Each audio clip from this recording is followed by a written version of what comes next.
শরীরের প্রায় 70% পুড়ে গিয়েছিল। গত 4 দিন ধরে অসহ্য যন্ত্রণার মধ্যেও মৃত্যুর সঙ্গে পাঞ্জা লড়ছিল 11 বছরের মেয়েটি। রবিবার থেমে গেল সেই লড়াই। অভিযোগ, 31 তারিখ রাতে তাকে নিগ্রহের চেষ্টা করে এক যুবক। চিনে ফেললে অভিযুক্ত যুবক তাকে পুড়িয়ে মারার চেষ্টা করে। অগ্নিদগ্ধ অবস্থায় সেই রাতে এসএসকেএমে ভর্তি করা হয় 11 বছরের ওই কিশোরীকে। প্রথম থেকেই অবস্থা আশঙ্কাজনক ছিল, কিন্তু রবিবার সকালে থেমে গেল সেই লড়াই। হাসপাতালে যন্ত্রণাকাতর মেয়েকে ছেড়ে এই কটা দিন একটুও নড়েননি বাবা মা। আশা ছিল মেয়ে হয়তো সুস্থ হয়ে বাড়ি ফিরবে।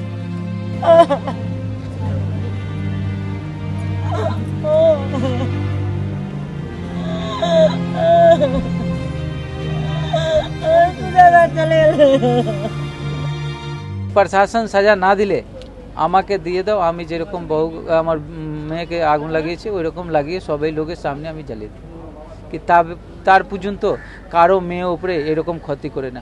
আজকে যদি সাজা কাটবে, 2 বছর 10 বছর সাজা কাটে জেল থেকে বের হয়ে ওর সাহসটা বেড়ে যাবে কি আমি একটা করলাম কি হলো, 10 বার সাজা কাটলাম আর কি হলো। পাড়ার মেয়েকে হারিয়ে শোকে ভেঙে পড়েছেন প্রতিবেশীরা।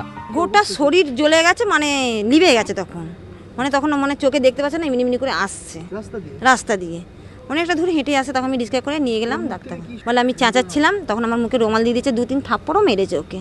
তখন যেই বলেছে যে মুখটা যা হোক রুমালটা খুলে গেছে, বলছে আমার মাকে আমার বাবাকে বলে দেবো তোমাকে মারবে।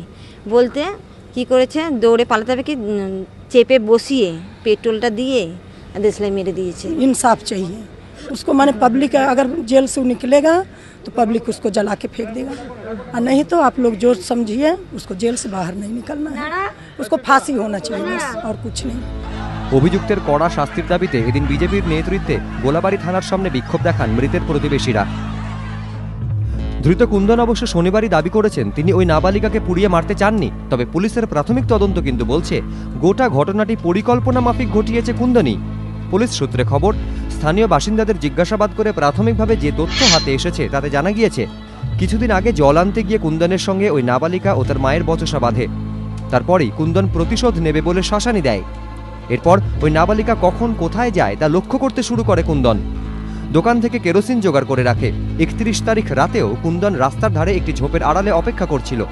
মেয়েটি সে পথে এলেই সে তাকে ঝোপের আড়ালে টেনে নিয়ে যায়, কিন্তু মেয়েটি তাকে চিনে চিৎকার করতেই তার গায়ে কেরোসিন ঢেলে আগুন জ্বালিয়ে দেয় কুন্দন।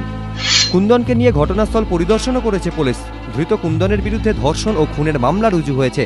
রবিবার তাকে হাওড়া আদালতে তুললে তাকে 10 দিনের পুলিশ হেফাজতের নির্দেশ দেন বিচারক। এদিকে ময়নাতদন্তের পর এদিন এসএসকেএম থেকে মৃত কিশোরীর দেহ হাওড়ায় নিয়ে যাওয়া হয়, কিন্তু পরিবার দেহ বাড়িতে নিয়ে যেতে চাইলেও স্থানীয় তৃণমূল নেতৃত্ব দেহ কার্যত হাইজ্যাক করে বাধাঘাট শ্মশানে নিয়ে যায় বলে অভিযোগ। সেখানেই শেষকৃত্য সম্পন্ন হয়, যদিও অভিযোগ অস্বীকার করেছে তৃণমূল নেতৃত্ব। এবিপি আনন্দ।